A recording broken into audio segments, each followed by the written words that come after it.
Bonjour Tatiana, comment vas-tu? Bonjour, ça va, ça va. Un grand merci à toi de nous faire cet honneur de partager ton témoignage sur voilà, ton expérience au sein de l'école des femmes-s inspirantes. Bah, avec grand, grand plaisir. Super. Eh bien, écoute, je te laisse te présenter et après, je te poserai des petites questions et notamment comment est-ce que tu nous as rejoints? Ok. Eh ben, je m'appelle Tatiana Mossio-Bourgonga. Je suis maman, déjà, pour commencer, d'une petite fille qui a 3 ans et d'une belle fille qui a 6 ans. Je suis funambule, artiste à haute intensité physique. Je suis aussi directrice de compagnie, du coup, manager de toute une équipe. Et je suis bien, je vais bien. Ouais, c'est bien. Alors Tatiana, du coup, c'était pas tout à fait ça quand, je t'ai eue, pour la première fois. Je crois pas que tu me disais: «Je suis bien, je suis bien». Je vois Par pas de contre, quoi tu parles. tu me disais: «J'ai envie d'être bien». Mm. Bah oui. Mm. Donc, tu es venue vers nous. Mm. Est-ce que tu peux nous raconter un petit peu ce qui se passait pour toi à ce moment-là quand tu nous as contactés? Mm. Eh ben, j'étais à l'époque, ma petite Cassandre, elle devait avoir 1 an et demi. J'avais déjà recommencé à reprendre le boulot et je m'en sortais pas. J'essayais de faire comme avant, sauf que j'étais plus la même personne qu'avant. J'essayais de trouver des solutions, mais j'avais l'impression que rien n'était fait pour pouvoir m'accompagner. Je me sentais profondément seule.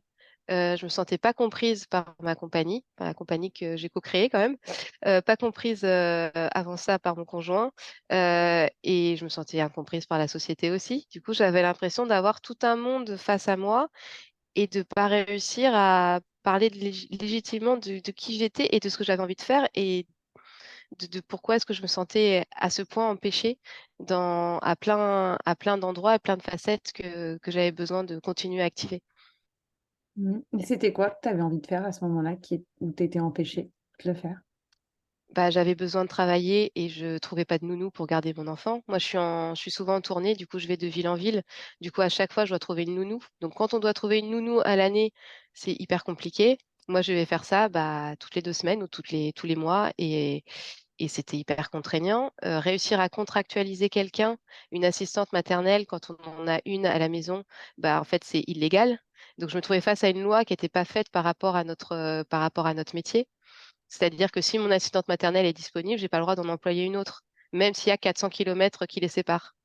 Donc il y avait tout un tas de choses où j'avais l'impression de ne pas comprendre où est-ce que je mettais les pieds. Et comme moi, je suis quelqu'un qui avait besoin de faire les choses de manière carrée et légale, bah, je me confrontais à ça. Et face à ça, du coup, j'ai appelé l'URSSAF, j'ai appelé des avocats, et en fait, ils ont fait tout un travail dessus. Et effectivement, il y a un vide juridique. Donc j'ai l'impression d'être à chaque fois de soulever des lièvres et de devoir bah, faire de manière un peu illégale, mais en ayant une argumentation derrière pour dire bah, je fais ça parce que j'ai pas d'autre choix, parce que nanani nanana. Enfin, c'était hyper fatigant de pouvoir faire ça, avoir en même temps une pitchoune que j'allaite, avoir en même temps un travail, être dans cette mobilité. Et ouais, c'était trop en fait. C'était beaucoup trop. C'était beaucoup trop et pour autant, tu avais envie d'être, accomplie dans tout? Bah oui. Bah oui, parce que si je suis pas accomplie dans tout ce dont j'ai envie de faire, bah je sentais que j'étais pas bien, qu'il y avait plein de besoins que j'arrivais plus à assouvir. Et pour moi, ça c'est compliqué bah ouais, parce que j'ai un grand besoin de reconnaissance. Et là, de pas être reconnue à cet endroit de je suis maman et en fait, il y a rien qui est fait pour moi. Je suis obligée de me battre. Et quand j'y arrive, on me dit rien. Et quand j'y arrive pas, on me dit que je suis pas responsable. C'était hyper dur. Franchement, c'est hyper Je me dur. rappelle de ton extrême fatigue, tu étais très fatiguée quand même, Ah bah oui, oui. quand on s'est vu la Bah, première fois. mm. Bah oui, oui, j'arrivais pas, enfin je dormais pas bien, bah du coup j'allaitais, du coup j'allaite aussi la nuit et le rythme, ouais, le rythme de tourner, de reprendre physiquement, d'être bien sur scène, de gérer ton équipe, enfin il y avait tellement de choses à faire et avec si peu de sommeil, enfin ouais, c'était compliqué, c'était Donc compliqué. ça a été quoi l'élément déclencheur pour te faire accompagner, Tatiana? Bah, c'est que j'ai commencé, j'ai fait une prière déjà à Intelligence Infinie en me disant: «Je m'en sors pas, j'ai besoin d'aide et comment, enfin voilà, j'ai besoin de trouver de l'aide en fait et j'ai besoin de plus me sentir seule».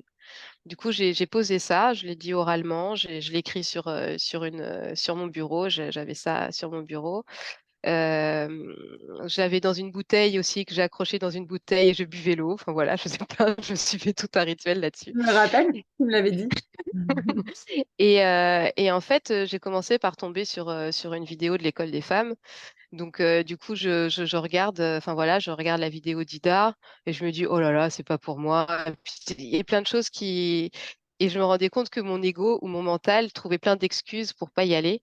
Et en fait, voilà, donc je laissais ça de côté et en fait, je me suis retrouvée à retomber sur elle, à retomber sur l'école des femmes à plein d'endroits différents et je me suis dit: «Ah tiens, tu as quand même posé cette chose-là». Enfin, du coup, tu as de la phrase que tu as posée, en fait.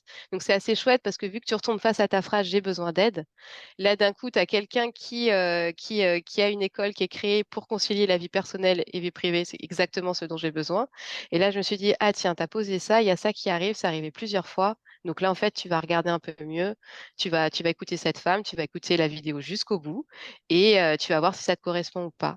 Et du coup, j'ai regardé cette vidéo et après il y avait un entretien, du coup, un entretien avec toi et je me suis dit: «Bon allez, on va aller jusqu'au bout» et je sentais que ça me parlait et je sentais qu'il y avait quelque chose dans ma tête qui me freinait aussi. Et du coup, je me suis dit: «Ah tiens, je trouve des excuses pour pas le faire, ça veut dire qu'il y a quelque chose d'intéressant derrière, donc j'y vais». Du coup, j'ai franchi le pas, on a fait, ce rendez-vous et après, il y a eu le frein financier Mmh. parce que c'est un gros investissement et ça a été, pour moi de trouver la ressource. J'avais pas envie de demander de l'argent à quelqu'un et j'étais là dans cette question de, hem, heu, ça veut dire quoi investir en fait? Et là, sur quoi est-ce que j'investis?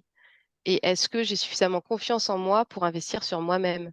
En me disant que si j'investis sur moi-même, ça ira mieux et que du coup, je serai mieux et que du coup, j'arriverai à déployer plus de choses et que du coup, je m'y retrouverai en fait. Et ça a été, c'est tout un cap de se dire ça. Mmh. Et après j'avais, enfin dans je suis quelqu'un qui a eu beaucoup de soucis d'argent quand j'étais petite, enfin je suis issue d'une famille pauvre. Du coup, j'ai toujours épargné, j'ai toujours fait très attention et j'avais, de l'argent que j'avais mis de côté pour une assurance vie, en fait. Et et à un moment donné, je me suis dit: «Ah tiens, et si je m'assurais de vivre dans la vie maintenant et pas quand je serai morte?» Ça pourrait être intéressant et du coup, du coup, ce que j'ai fait, c'est que j'ai investi cet argent-là dans l'école des femmes enfin voilà, en me disant que j'avais le droit d'être bien et que j'avais le droit de croire en moi et que voilà, il fallait que j'y aille en fait, parce que je sentais qu'il y avait quelque chose qui faisait que je sentais que ça allait être bon pour moi. Mmh. Merci de nous expliquer, ton investissement parce que ça a été, alors moi je ne l'ai pas ressenti en tant que tel. Tu me l'as communiqué, mais c'était pas je sentais que c'était pas un truc viscéral qui allait t'empêcher.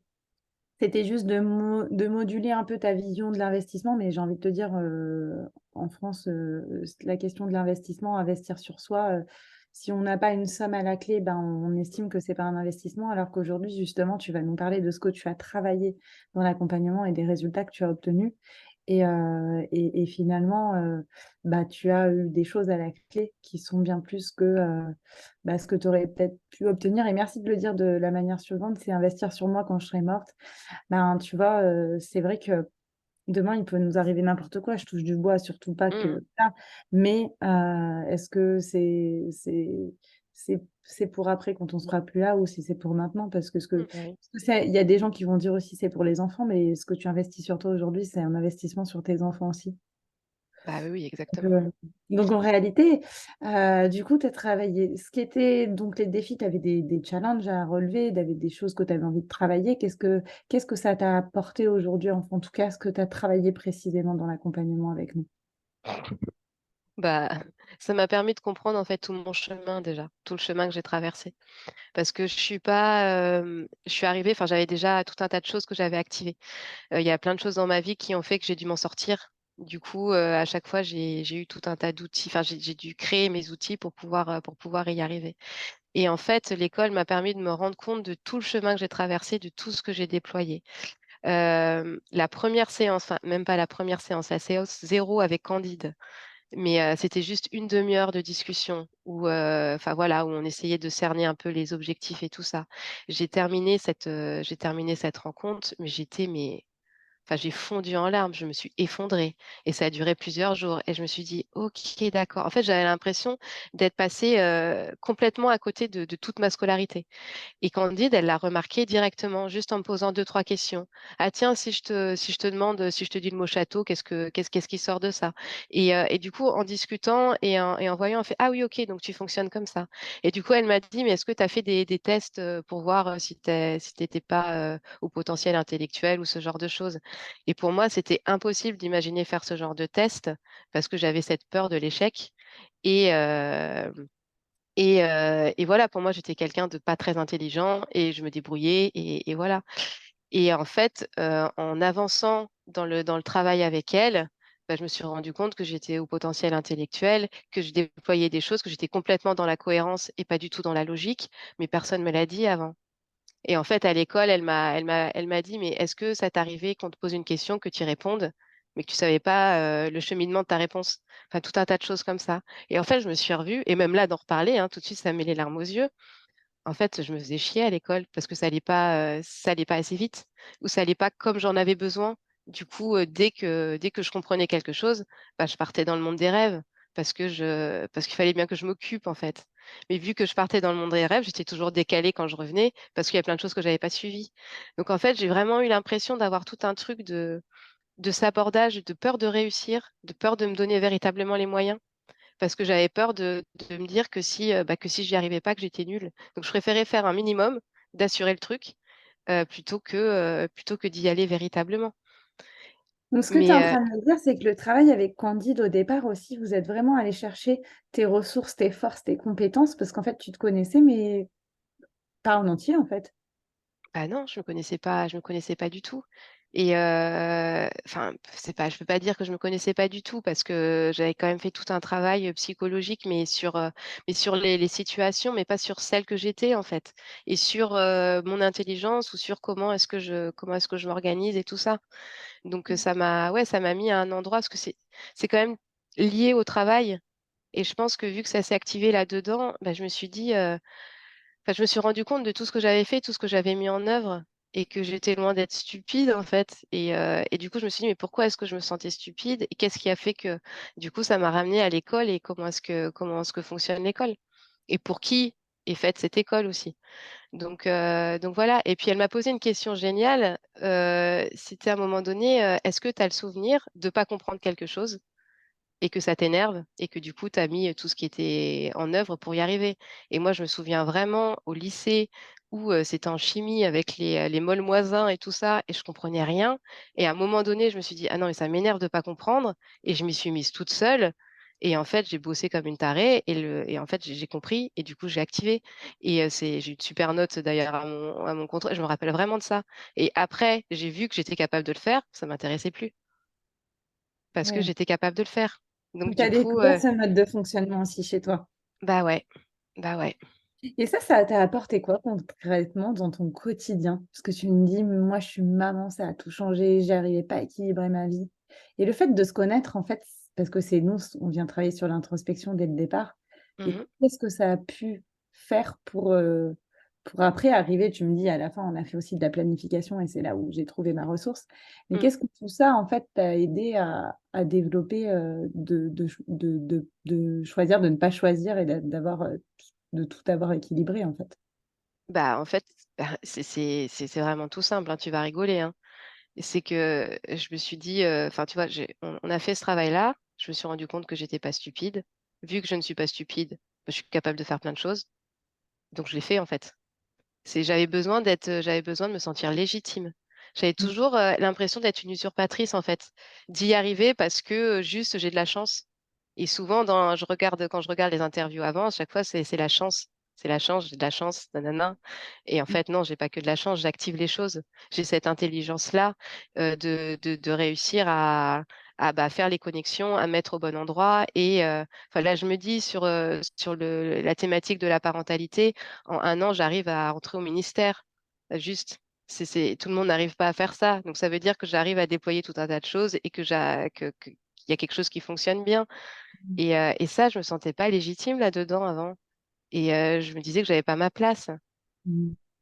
Donc c'est vraiment et ce truc de la femme stupide, je pense qu'il y a un stéréotype chez moi qui s'active, enfin, ce stéréotype de la femme un peu bête, jolie et bête. Enfin, oh là là, il est mauvais celui-là, hein. Il s'active très vite chez moi, hein. Je peux vite perdre confiance. Du coup, maintenant, je le sais. Du coup, je suis là et j'ai les épaules assez larges pour y aller et pour poser les choses. Mais, euh, mais c'est ça qui m'a bloqué à plein d'endroits. Ma scolarité, elle a été bloquée à cause de ça. Donc, tu as été bloqué pendant tant d'années là-dessus, tu as été débloqué et après, tu as pu tout dérouler. Et tu me disais, alors c'est sur le volet podcast, mais on peut peut-être en parler là parce que c'était un sujet qui te tenait à cœur, parce que tu étais fatiguée. Tu Mm, m'as dit, ben, en fait, je me suis créé un agenda mm. parce que les agendas, moi, ils ne me correspondaient pas. Donc, tu vas pouvoir proposer ton agenda à la FNAC. Peut-être que du coup, aux personnes qui ont des cerveaux similaires à toi, ben, peut-être que ça leur parlera. Moi, il y a plein de choses qui existent déjà, hein. C'est vraiment le système du bullet journal. Et du coup, il y a plein de tutoriels sur YouTube. Et Mm. c'est en fait d'avoir un agenda qui est vierge, c'est juste des petits points. Et du coup, tu crées ta planification comme tu en as besoin. Donc, tout le truc de faire concilier sa vie personnelle avec sa vie privée, d'avoir un agenda vide pour pouvoir avoir vraiment tout dedans et réussir à tout faire. Enfin, moi, il fallait que je fasse tout de A à Z. Et en plus, il y a un truc qui est hyper embêtant chez moi, c'est qu'il faut que ce soit joli, sinon j'y vais pas, je vais pas l'ouvrir. Ça peut pas être juste un truc qui est noté comme ça. Il faut en plus que ce soit joli, que les cases elles soient bien faites, qu'il y ait une décoration, que ce soit logique du début à la fin, qu'il y ait une cohérence dans le tout. Enfin, je me fatigue, mais j'ai besoin de ça, donc du coup, je l'ai mis en place. Donc c'est vraiment, enfin, il y a plein de choses qui existent pour pouvoir aider à faire son agenda comme on en a besoin. Et ça, c'est à chaque fois, chacun met l'exigence qu'il a envie de mettre dedans. Ouais, ouais. Et alors, pour les femmes qui pensent que c'est pas possible de tout faire, Mm. ben, du coup, ton agenda en est la preuve. Comment tu fais quand tu es à l'étranger avec deux filles, un conjoint et que tu es sur un fil tendu? Comment tu fais pour tout concilier en fait? Eh ben, c'est de la préparation. Si mon enfant est avec moi en tournée, tout est préparé avant. J'ai une assistante maternelle enfin, je cherche des assistantes maternelles. Il y a des aides qui existent. Du coup, j'ai réussi à me rencarder avant sur ce qui peut fonctionner pour pouvoir avoir des aides derrière pour que ça ne coûte pas trop cher. Le conjoint, bah, des fois il vient, mais des fois c'est bien qu'il vienne pas parce que ça rajoute du stress en plus. Du coup, c'est clair, je sais les dates où j'ai besoin d'être en famille, les dates où j'ai pas besoin. Ma fille, elle peut rester avec mon compagnon aussi. Là maintenant, il y a l'école, donc on essaie de privilégier l'école, mais je sais que si jamais elle a besoin de venir en tournée, parce que c'est très important pour elle d'être avec les Basingas, donc bah, j'ai déjà vu avec la maîtresse en disant qu'elle serait pas là tout le temps, qu'à des moments donnés, j'ai besoin de la voir et que je vais pas partir un mois sans la voir. Enfin, 2 semaines, c'est le grand maximum. Donc, si c'est pas possible de faire autrement, bah, je vais l'embarquer. Donc, c'est réussir à discuter et à savoir ce qui est important pour soi et ensuite le mettre en œuvre. Pareil, j'ai besoin d'avoir une grosse dépense physique, sinon je suis pas bien. Bah, du coup, j'organise dans l'emploi du temps des moments où je m'entraîne. J'ai besoin d'être sur mon fil, c'est pareil, ça me permet d'avoir une déconnexion et de respirer. C'est mon moment méditatif. Donc, je pose ça dans mon agenda. Et en fait, du coup, je crée ce qui est l'idéal pour moi et ensuite je le mets en œuvre. Et donc, tout Mais rentre ouais, dans ton agenda. Tu dors la nuit, Tatiana. bah, je dors la nuit, ouais. Ah, tu me Là, un peu rassures. moins parce que Cassandre, en ce moment, elle a du mal à dormir, mais je dors la nuit. D'accord. Donc aujourd'hui, en fait, ce que tu me dis, c'est que ben, ce qui était vraiment pour toi la grosse partie du travail, c'était l'introspection, d'aller légitimer et après d'aller Mm, travailler sur la communication, la coopération, d'aller rallier les gens autour de toi, ce qui t'a aidé dans ton organisation et ta planification. mm.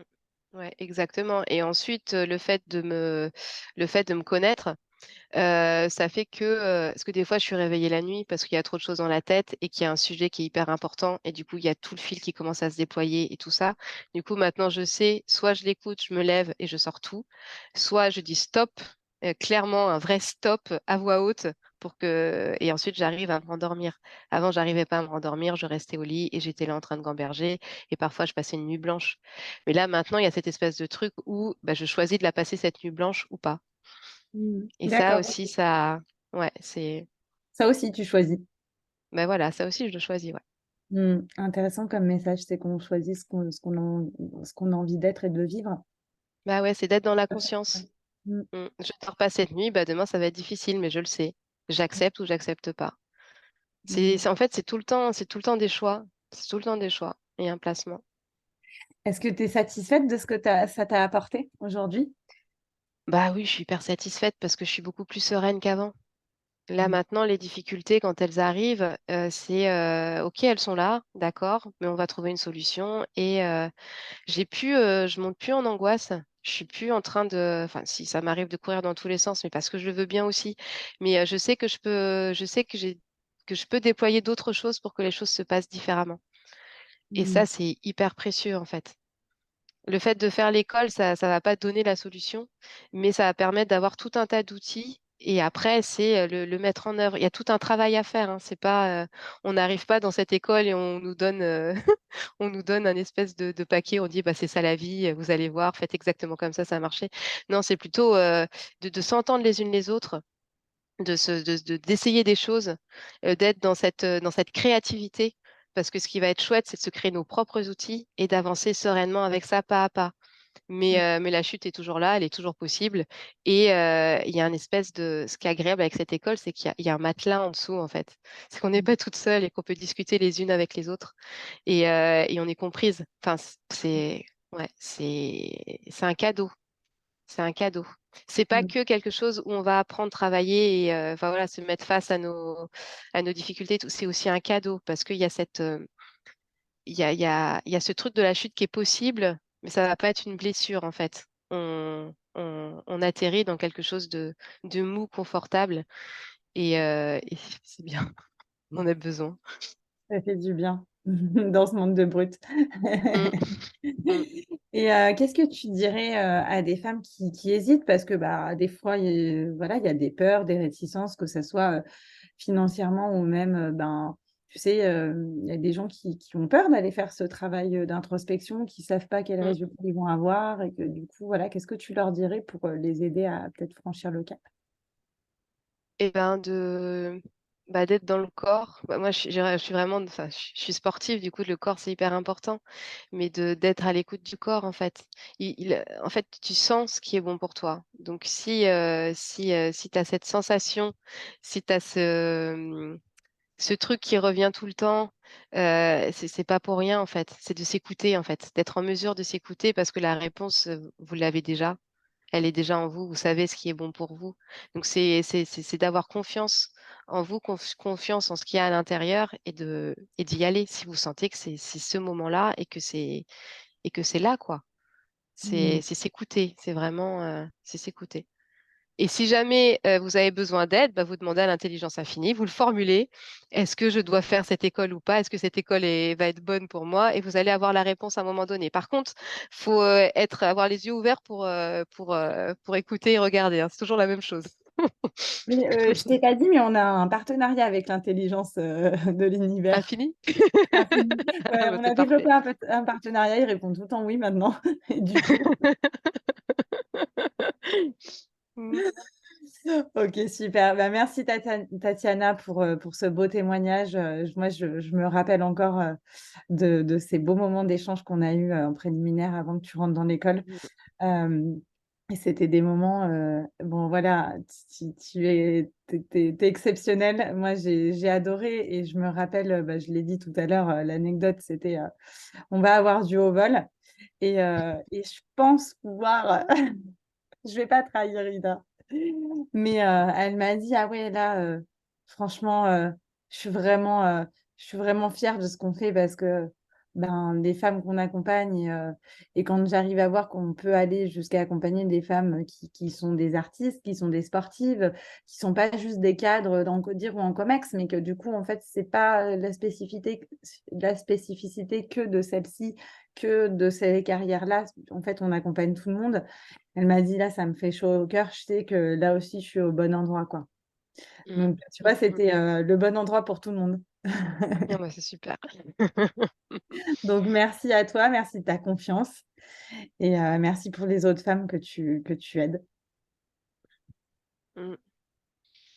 Bah, merci à vous de ouais, de m'avoir accueillie dans cette école et merci pour ce que vous faites parce que ça ouais, ça permet tout un tas de connexions et ça va être intéressant de voir comment enfin, j'ai hâte de voir comment ça va grandir, comment c'est en train de grandir et enfin, voilà ce qui va sortir de tout ça.